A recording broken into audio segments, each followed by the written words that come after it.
52তম বিজয় দিবসকে সামনে রেখে খেতাবপ্রাপ্ত মুক্তিযোদ্ধাদের বীরত্বগাথা নিয়ে এনটিভির বিশেষ আয়োজন বীর ও বীরত্বগাথা অনুষ্ঠানে আপনাদের স্বাগত জানাচ্ছি।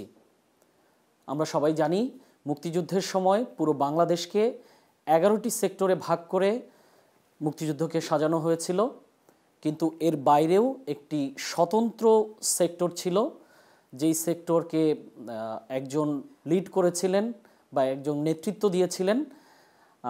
তিনি আর কেউ নন, বাংলাদেশের প্রথিতযশা ব্যক্তিত্ব, মুক্তিযোদ্ধা, রাজনীতিবিদ, বঙ্গবীর আব্দুল কাদের সিদ্দিকী।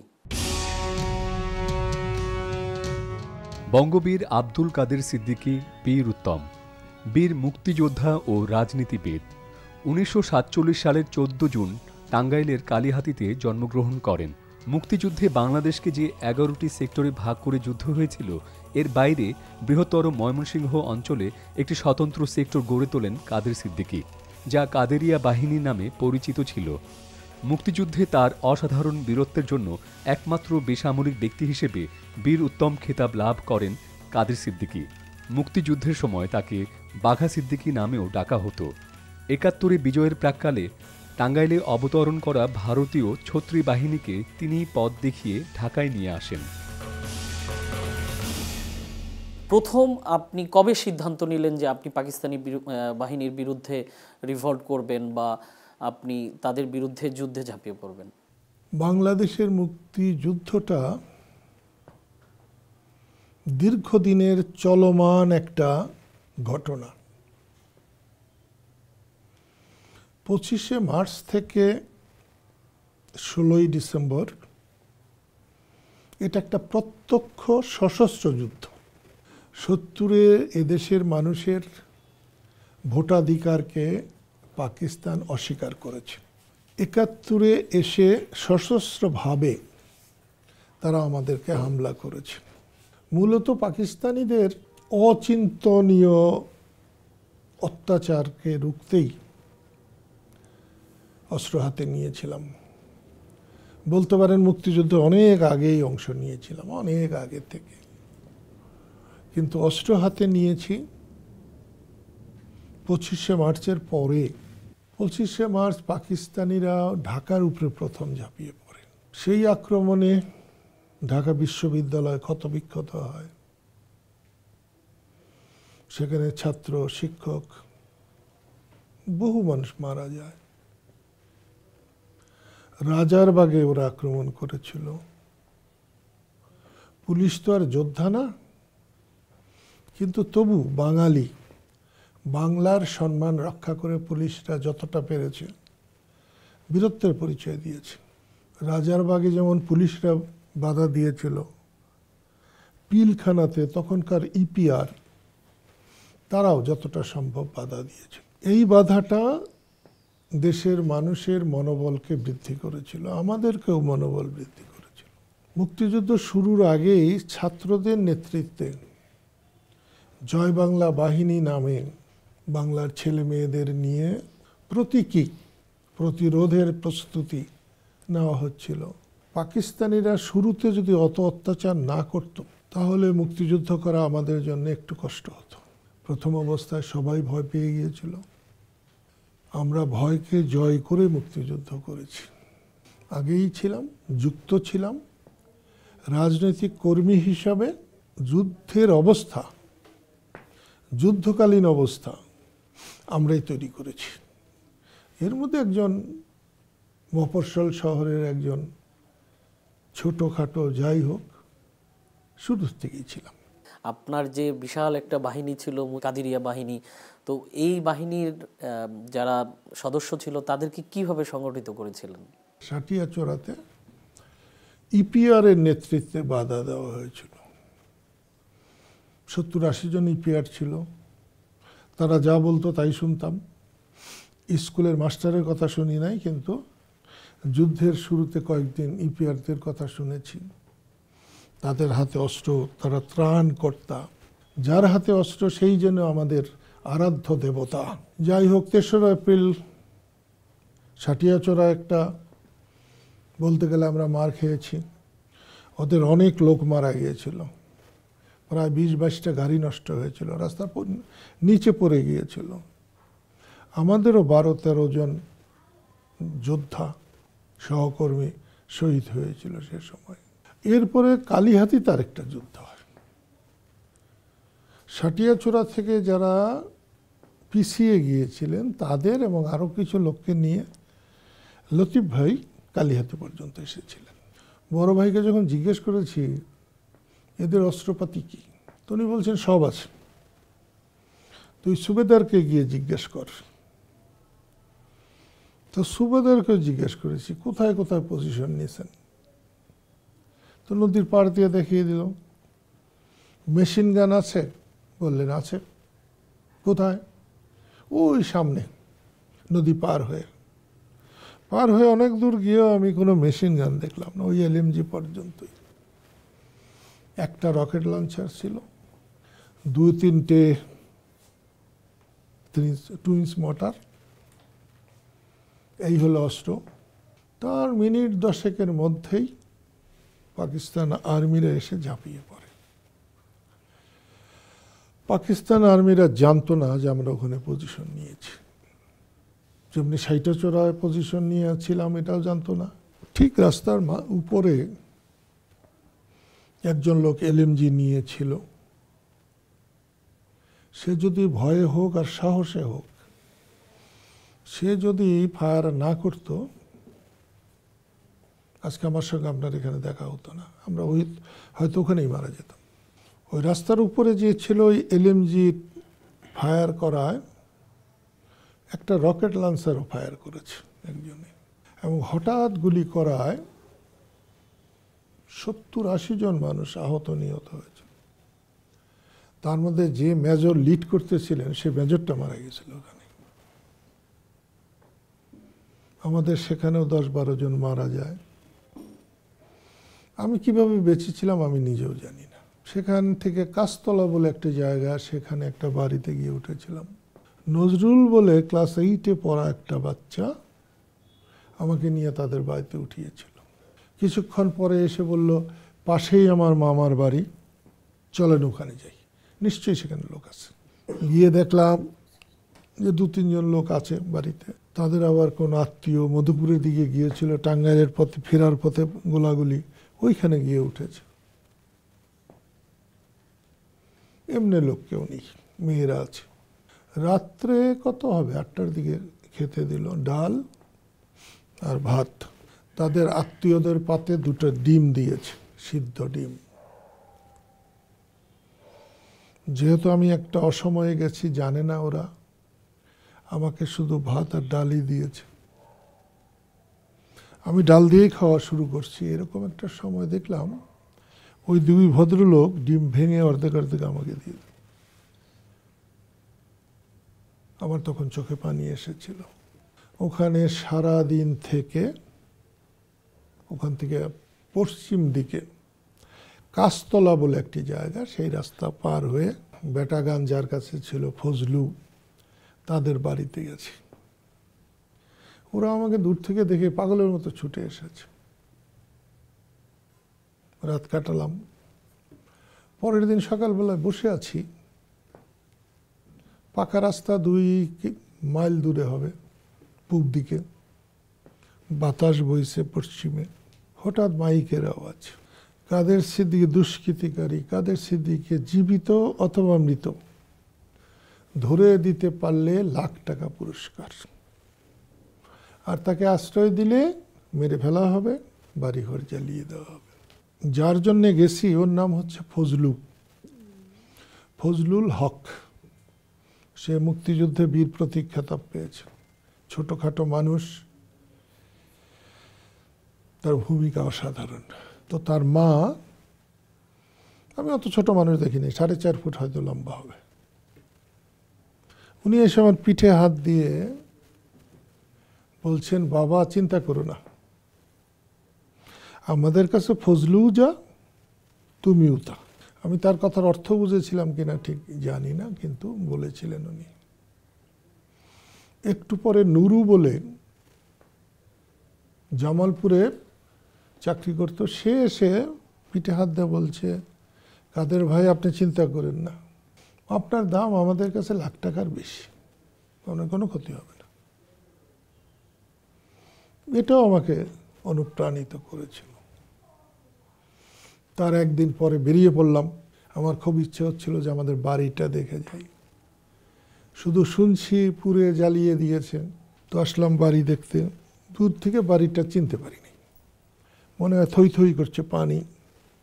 পরে বাড়িতে এসে দেখলাম যে যেহেতু আগুন দিয়ে সব পুড়েছে, টিনগুলো পুড়ে সাদা হয়ে গেছে। তো ওইখানে একটা বাংলাদেশের পতাকা গাড়ছি। আমি বোধহয় মুক্তিযুদ্ধের শুরুতে ওটাই বোধহয় প্রথম গেড়েছিলাম, যদিও আরও পতাকা টতাকা উঠেছি। 23শে মার্চ পাকিস্তান দিবসে টাঙ্গাইল বিন্দুবাসিনী মাঠে একটা সভা হয়েছিল, শপথ সভা, শপথ অনুষ্ঠান। লতিফ ভাই শপথ পড়িয়েছিলেন। আমার মনে হয় তার জীবনে শপথ বাক্য হোক, বক্তৃতাই হোক, উনি হচ্ছে তো ভালোই করতে পারেন নাই যেটা করেছিলেন। 20-25 হাজার লোক হয়েছিল সেখানে। তখন আরিফ আহমেদ দুলাল নামে একজন আমার বাসার পাশেই ছিল, ওর কাছে একটা টুটুবোর রাইফেল ছিল। এগুলা নিয়ে আমরা যুদ্ধ শুরু হওয়ার আগে ঘুরেছি, টুটুবোর, তারপরে একনালা দোনালা বন্দুক। কিন্তু যুদ্ধের সময় এগুলার কোনো মূল্য নেই, কোনো কাজই নেই। ওই যে রিভলভার নিয়ে জেনারেলরা ঘুরে থাকে, রিভলভার আর একটা ইটার ঢিল, ইটার ঢিলের চেয়েও রিভলভারের মূল্য যুদ্ধক্ষেত্রে কম। ঘারিন্দা বলে একটি জায়গায় সে ওই টুটুবোর রাইফেলটা তার নানার বাড়িতে লুকিয়ে রেখেছিল। তো আমরা গেলে সেটা উঠিয়ে দিল। সেই নানার বাড়িতে থাকলাম রাত, সকালে আবার রওনা হয়ে চলে গেলাম। পাইকোরা বলে একটা জায়গায় আমার সঙ্গে পড়তো হুমায়ুন। ওর মা আমাকে দেখতে পারত না। কেন দেখতে পারত না মুক্তিযুদ্ধের আগ পর্যন্ত বুঝতেও পারি নাই। সে তার ছোট ছেলেকে পাঠিয়েছে, আকবর বলে, এখনো বেঁচে আছে, হুমায়ুন বেঁচে নেই। আমাকে দেখবে, তার বাড়ি যেতে হবে। গেলাম তার বাড়ি। যে মহিলা আমাকে মানে 4 চক্ষের দুশ্মন মনে করত, তিনি কুয়ার থেকে পানি তুলে নিজে হাতে মাথায় পানি ঢেলে সাবান দিয়ে আমাকে গোসল করালেন। আমার জানি কেমন লাগলো। খাবার খেলাম। গ্রামের মেয়েরা বড় ভালো সুন্দর রাঁধতে পারে, শহরে বউ পোলাপানেরা রাঁধতে পারে না।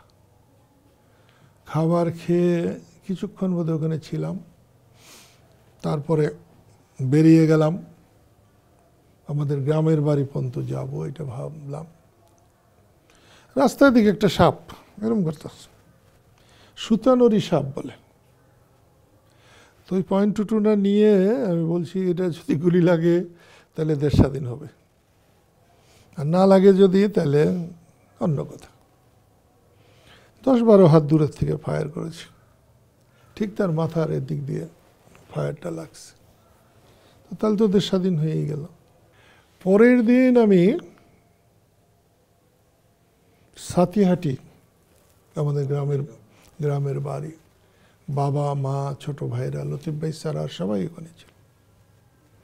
আমি আবার ভাই বোন পাগল, মা পাগল ছেলে ছিলাম। তো যে দেখি একটা নেভেলের একটা সিপাহী, যে কোলাকুলি করেছি, তার মাজার মধ্যে একটা গ্যানেট ছিল, আমার হাতে লাগছে। সে বসেই সে গ্যানেটটা বের করে আমার সামনে রাখছে। সে আমাকে নেতা ঠিক করে এসেছে। তার কথা হলো যে চুরি চামারি হচ্ছে, ডাকাতি হচ্ছে, যুদ্ধ করতে পারেন আর না পারেন, এই ডাকাত বন্ধ করতে হবে। তো আমি বলছি, আমাকে কথা কে শুনবে? কেন? আপনি লতিফ ভাইয়ের ভাই, আপনার কথাই শুনতে হবে। আমি যেমন লতিফ ভাইয়ের ভাই, কিন্তু আমি তো লতিফ ভাই না, শুনবে কেন? বলছে না, আমি শুনবো, আমি শুনলে আরেকজনও শুনবে, শুনতে হবে। আর কালিহাতিতে যে যুদ্ধ হয়েছে তার কিছু অস্ত্র ওরা ফেলে গেছে, সেটা আমার জানা আছে, সেই অস্ত্র উদ্ধার করতে হবে আগে। তো তার কথায় আমারই হলো যে ঠিক আছে, অস্ত্র উদ্ধার করব। তখন ছোট্ট একটা চিঠি দিয়েছিলাম, আমার সঙ্গে পড়তো সাইদুর, সেও বীর প্রতীক খেতাব পেয়েছে। পোষ্টকামারিতে বাড়ি, কালীহাতির পোষ্টকামারি। তাকে একটা চিঠি লিখেছিলাম যে লতিফ ভাইকে পাচ্ছি না, লতিফ ভাই তো আমাদের ভরসা ছিলেন, তখন এইভাবে চুপ করে বসে থাকা যায় না, তুমি 4-5 জন সবল স্বাস্থ্যবান যুবক নিয়ে সন্ধ্যার মধ্যে চলে আসো। টাঙ্গাইলের সেই পাহাড় অঞ্চলে আপনার যে পাতার ক্যাম্পে গিয়েছিলেন, কাল মেঘাতে কয়েকদিন আগে গিয়ে ক্যাম্প করেছিল, সেই অস্ত্র সংগ্রহের জন্যে এবং তাদেরকেও যাতে সাথে পাই এই জন্য আমরা চেষ্টা করছিলাম। কিন্তু খোঁজ নিয়ে দেখা গেল তারা চলে গেছে। দুপুরের পরে খবর পেলাম যে তারা চলে গেলে যাবার সময় আঙ্গারগাড়াতে তাদের অস্ত্রগুলো লুকিয়ে রেখে গেছে। তো আমরা ছুটলাম সেই অস্ত্র আনার জন্যে, 6 মহিষের গাড়ি ভরে আমরা অস্ত্র নিয়ে আসলাম। পরের দিন সখীপুর স্কুল মাঠে মুক্তিবাহিনীতে লোক নেব ঘোষণা করে দেওয়া হলো। আমরা লোক নেব 30-40 জন, মনে হয় লাইনে দাঁড়িয়েছে 2000। তো যাদের স্বাস্থ্যগত ভালো দেখা যায় তাদেরকে দাঁড়া করে রেখে বাকিদেরকে লাইন থেকে বের করে দেওয়া হলো। তাতে বহু মানুষ অসন্তুষ্ট হলো। এরপরে পাকিস্তান আর্মি বল্লা বাজারে এসেছে, বাজারে আগুন দিয়েছে, কালো ধোঁয়া উঠছে। এই সময় আমি নাগবাড়ি স্কুলের ছাদে উঠে দূরবীন দিয়ে বল্লাকে দেখতেছিলাম। ওখান থেকে বল্লা 2 মাইল দূরে হবে। আমার মূল দল যেখানে, সেখান থেকে 200-300 গজ দূরে আমি দেখতেছিলাম। পরে দেখা শেষ হলে ফিরে এসে দেখি বংশাই নদী আছে ওখানে, সে বংশাই নদী পার হয়ে আমার লোকেরা অপেক্ষা করতেছিল, ভয়ে চলে গেছে। তো আমরা কালীহাতি রাস্তার হয় সামনে থেকে বাধা দেব অথবা না পারলে পিছন থেকে দেব, গুলি ওদেরকে করতেই হবে। ওরা যাচ্ছে রাস্তা দিয়ে, কাঁচা রাস্তা, আর আমরা যাচ্ছি ক্ষেতের উপর দিয়ে, ক্ষেতের বাতর দিয়ে, আইলের উপর দিয়ে। ওরা আমাদের ওই রাস্তার থেকে একটু দূরে 50-60 গজ বা 100 গজ যাওয়ার পরে আমরা পিছন থেকে ওদের উপরে ফায়ার করেছি। আমাদের কাছে 303 রাইফেল ছিল, পুলিশের রাইফেল, LMG ছিল আমাদের কাছে, একটা রকেট লঞ্চার ছিল, টুইন স্মার্টার ছিল, অনেকগুলো গ্রেনেড ছিল। আমরা সবই ফুটেছি। মূল উদ্দেশ্য ছিল যে আমাদের কাছে হেভি জিনিস আছে। তো আমরা গোলাগুলি করে আমরা চলে আসছি। পরের দিন আমরা প্রায় 8টা অস্ত্র পেলাম, যারা ফেলে দৌড়ে গেছে, পাবলিক এনে দিয়ে গেল। এরপরে আমরা মহানন্দপুর বলে একটা জায়গা, কাকরাজান ইউনিয়ন সখীপুরের, ওখানে মুক্তিবাহিনীতে লোক ভর্তির জন্যে আবারই করলাম। ও আগে নিয়েছিলাম 30 জন, সেদিন বোধহয় আমরা 500 জনকে আমরা নিলাম, নিয়ে 6টা কোম্পানি করলাম। হুকুম হলো শুধু চলতে হবে, এদিক ওদিক চলতে হবে। বল্লায় আসছি, তো আমরা যখন বল্লায় যাচ্ছি তখন বাড়ির আড়াল থেকে, ঘরের আড়াল থেকে কেউ কেউ বলছে ঠান্ডা মুক্তার পোলা বজ্র, ওই করব যুদ্ধ, আরও দেশটারে জ্বালাইব। মনটা বিক্ষুব্ধ হয়েছে। নির্দোষীদের কিচ্ছু করা হবে না, কিন্তু যারা পাকিস্তানের পক্ষে যাবে তাদেরকে যত বড়ই হোক ছাড়া হবে না। প্রায় 10টার দিকে দেখলাম যে শতেকখানি মিলিটারি আসছে। আমাদের থেকে 500-600 গজ দূরে তারা এক জায়গায় বসলো, বসে সামনে 10 জন আস্তে আস্তে আস্তে আস্তে আসলো। আমরা যে নদীর পাড়ে পজিশন নিয়েছি তার অন্য পাড়ে একেবারে পার ঘেঁষে এসে গুলি করলো। কতক্ষণ কোনো আওয়াজ নাই। ওরা হয়তো খবর পেয়েছিল যে বল্লাতে মুক্তি এসেছে, দুষ্কৃতিকারীরা এসেছে, কিন্তু এত গোলাগুলির মধ্যে যতক্ষণ কোনো আওয়াজ নাই, কিছু নাই, তখন তারা চিৎকার করছে, আ যাও আ যাও, কই নেই হ্যাঁ, কুত্তা ভি নেই হ্যাঁ, আ যাও ভাই। তোরা কে বলি আ যাচ্ছে, হাঁটা শুরু করেছে। হঠাৎ করে আমার ডান পাশে রফিক বলে, ঢাকা ইউনিভার্সিটিতে পড়তো ছেলেটা, হয় ভয় পেয়ে হাত কাঁপতে কাঁপতে ফায়ার হয়ে গেছে, অত কোনোভাবে ফায়ার হয়ে গেছে। স্বস্তিতে তারা চলাফেরা করছিল, এখন মাটির নিচে চলে যেতে পারলে বাঁচে, এমনি খামসা খামসি শুরু করছে। তখন গুলি চালালাম, আমার কাছে এলএমজি ছিল। অতখানি কাছের থেকে কারো বেঁচে যাওয়ার পথ থাকে না, কিন্তু একটা স্টেজে দেখছি যে 2 জন পিছনের দিকে যাচ্ছে, তাকে লক্ষ্য করে গুলি করলাম, রাইফেল নিয়ে গুলি করলাম, কোনো কাজ হলো না, যাচ্ছেই। একটা আর 20 গজ পিছনে যেতে পারলেই আর পাবে, আড়াল পাবে একটা। তখন ওই যে খোরশেদ আলম আরও বলেছে প্রথমে, যে এর বাড়ি ছিল কচুয়াতে, সে খুব শিকারী ছিল, পাহাড়ে তার মতো পাকা শিকারী খুব একটা ছিল না। সে এসে বলছে, স্যার স্যার আমারে পারমিশন দেন, আমি ওটার গায়ে বসন্ত বানিয়ে ফেলেই দিই। তখন আমি বলছি, দেখেন যুদ্ধাস্ত্র দিয়ে গুলি করলাম, কিছু হইল না, আপনি এই বন্দুক দিয়ে কী করুন? তো বললো, স্যার আমার অনুমতি দেন, হুকুম দেন স্যার, আমি যাচ্ছি, ফায়ার করেন।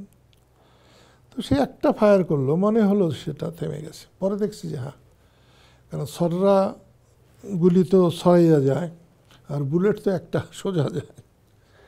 তো পরে যে পার হয়ে যখন যুদ্ধ শেষ হলো, ওরা পালিয়ে গেল গিয়ে, তখন পার হয়ে দেখলাম যে হ্যাঁ, তার গায়ে বসন্তের দাগই হয়েছে। আমরা লাশ না বিন্দু কি বলে বল্লা স্কুলের মাঠে রাখছি, না হলে 15,000 লোক হয়েছিল। তাদের এক কথা, দেখছো দেখছো আমাকে গুদা গুদা পোলারা কত ভুট্টা ভুট্টা মিলিটারি মেরে ফেলাইছে। আমরা তখন চারোদিকে শুধু দলের লোককে চলাফেরা করাচ্ছি, আর এই যে মাঝের সাঝে 2-1টা যুদ্ধ হচ্ছে, প্রত্যেকটা যুদ্ধেই পাকিস্তানিরা প্রথম হেরে গেছে। এবং এই হেরে যাওয়াতে এলাকার মানুষের মধ্যেই হয়েছে। প্রথম তো কার সঙ্গে যুদ্ধ হয়েছে, ওই যে কাদের সিদ্দিকীর দল আছে না, ওই দলের সাথে, মুক্তিগড় সাথে, এরকম করতে করতে জুলাইয়ের শেষে বা অগাস্টের থেকেই কাদেরিয়া বাহিনী নাম শুরু হলো। এই কাদেরিয়া বাহিনী হওয়ায় কাদের সিদ্দিকীর 4 পয়সার অবদান নেই, 4 পয়সারও ভূমিকা নেই, সব ভূমিকা পাবলিকের। আমাদের সবচেয়ে যেটা পাকিস্তানের জন্যে উল্লেখযোগ্য, সারা পৃথিবীতেও এটা একটা সাড়া ফেলেছিল, সেটা হলো জাহাজ মারার যুদ্ধ। সদরঘাটে 7টা জাহাজ ভর্তি হচ্ছে, ফুলছড়ি অথবা সাগাটা, ফুলছড়ির উত্তরে রংপুরের সাগাটা, সেখানে মাল নামবে, নেমে সৈয়দপুর ক্যান্টনমেন্টে যাবে। যে ওই বড় জাহাজের সারেং ছিল, তার বাড়ি চট্টগ্রাম, তার বাড়ি আক্রমণ করে পুড়ে ফেলেছিল, বড় ভাইকে মেরে ফেলেছিল এবং ওদেরকে বন্দি করে রাখছিল। এবং ওই প্রথম ট্রিপ মুক্তিযুদ্ধের সময় তারা খবর পাঠাইছিল যে ওইখানে মুক্তি আছে, এত মুক্তি আছে, তাদেরকে খবর দেন, আমাদের আক্রমণ করলেই আমরা স্টিয়ারিং ছেড়ে দিয়ে পলাবো। সে সময় আরেকটা চিঠি যায় আমার, যে জাহাজ আক্রমণ করো, আক্রমণ করলেই তোমরা জয়ী হবা। তো তারা আক্রমণ করেছে, এবং আক্রমণ করলে যেভাবে বলা হয়েছিল সেভাবেই হয়েছে। সারেংরাই ছেড়ে দিয়ে পানিতে লাফিয়ে পড়ছে, লাশ যে কটা পড়ছে জাহাজের উপরে, এগুলো ওখানেই বেড়ে রয়েছে। যারা জীবিত তারা স্পিড বাঁধা ছিল জাহাজের মধ্যে, ওগুলাই চড়ে চড়ে পশ্চিম দিকে চলে গেছে। জাহাজ মারা যাওয়ার পরে 2টা সেবরজেট 2 দিন র্যান্ডম তারা স্টেপিং করেছে, ফায়ারিং করেছে। অনেকগুলো জায়গাতে ঘর দুয়ার ছিল না, গাছের পাতা ছিল না, কিন্তু আল্লাহর কি কুদরত, আমাদের একজনের কিছু হয়নি। 2টা গরু মারা গেছিল, একটা ছাগল বোধহয় মারা গেছিল। 13 তারিখ রাত্রে নিয়াজি কেমনে করে জাহাজ উদ্ধার করা যায়, কেমনে করে অস্ত্রগুলোকে উদ্ধার করা যায়, এই জন্যে গেছিল। যে দেখছে যে কিছু উদ্ধার করার কোনো নেই, পথ নেই। ওই সময় ওই অস্ত্রগুলো আমাদের হাতে আসায় আমাদের মনোবল বেড়েছিল, পাবলিকেরও বেড়েছিল, আমাদেরও বেড়েছিল। আর্মিরা যেখানে নদীর পাড়ে, বংশাই নদীর পাড়ে তারা পূব দিকে যাওয়ার জন্য পজিশন নিয়েছে। আমি তাদের পশ্চিমে, অনেক পশ্চিমে, পিছনে 2-2.5 মাইল পিছনে বসে রইলাম রাস্তার পারে। আমার ধারণা ছিল যে এই উন্মুক্ত মাঠে তো ওরা থাকবে না, 1:30-2টার পরের থেকে ওরা ঘাটাল যাওয়ার জন্য পিছিয়ে যাবে, এবং হলেও তাই। 12:30টার পর থেকে ওনারা পিছালেন। আমি যেখানে পজিশন নিয়েছিলাম মনে হয় 1:10-12 মিনিটের দিকে আমার সামনে দিয়ে যাওয়া শুরু করলো। প্রথম খুব সতর্ক অবস্থায়, 10-12-15 মিনিট পরে এলোমেলো হয়ে গেল, কার আগে কে যেতে পারে। তো তখন ওই এলোমেলোর উপরে গুলি করলাম। খুব বেশি হলে 40 থেকে 50 গজ দূরে। এত কাছাকাছি যুদ্ধের সময় খুব কম হয়। আমরা একটা আড়াল ছিল বলে, গর্ত ছিল, এই জন্যে অত কাছে। সেখানে আমার মনে হয় 15-16 জন ওরা মারা গিয়েছিল, 70-80 জন আহত হয়েছিল। হঠাৎই আমার গায়ে গুলি লাগে। স্যার ওইটাই কি ওই হ্যাঁ, ওই মাকড়াই হঠাৎই আমার হাতে গুলি লাগে, পায়ে এখানে গুলি লাগে। তারপরেও বোধহয় আমি 10-12-15 রাউন্ড ফায়ার করেছিলাম। আমার গুলি লাগে আর কাদেরিয়া বাহিনী এলোমেলো হয়ে যায়। আমরা ঈদের আগে ঢাকা, টাঙ্গাইল, ময়মনসিংহ, নাগরপুর, এরকম 4-5টা রাস্তার 42টা সেতু আমরা ভেঙে দিয়েছিলাম। পাকিস্তান আর্মি আরও বেশি ভয় পেয়ে গিয়েছিল যে এত বড় শক্তিশালী অপারেশন কে করছে, কিভাবে করছে। এই সময় ইন্ডিয়ারা আমার সঙ্গে যোগাযোগ করে যে আমাদেরকে একটা নিরাপদ ফাঁকা জায়গা দিতে হবে, প্যারাট্রুপাস নামাবো। আমরা সেটা করি। প্যারাট্রুপাস নেমেছিল পুংলি, মহেরা, চিনামুরা, এই সমস্ত জায়গা দিয়ে। টাঙ্গাইল দখল হয়ে যায় 11 তারিখে। তখন পর্যন্ত ইন্ডিয়ান আর্মি এবং প্যারাট্রুপার্স পুংলি পর্যন্ত ছিল। টাঙ্গাইলটা কাদেরিয়া বাহিনী পুরাটা দখল করেছে, এবং আর্মিরা টাঙ্গাইল কেন, ময়মনসিংহ এবং এদিকে জামালপুর, এরপরে কোনো যুদ্ধ করে নেই। শেষ যুদ্ধ করেছে সাভারে।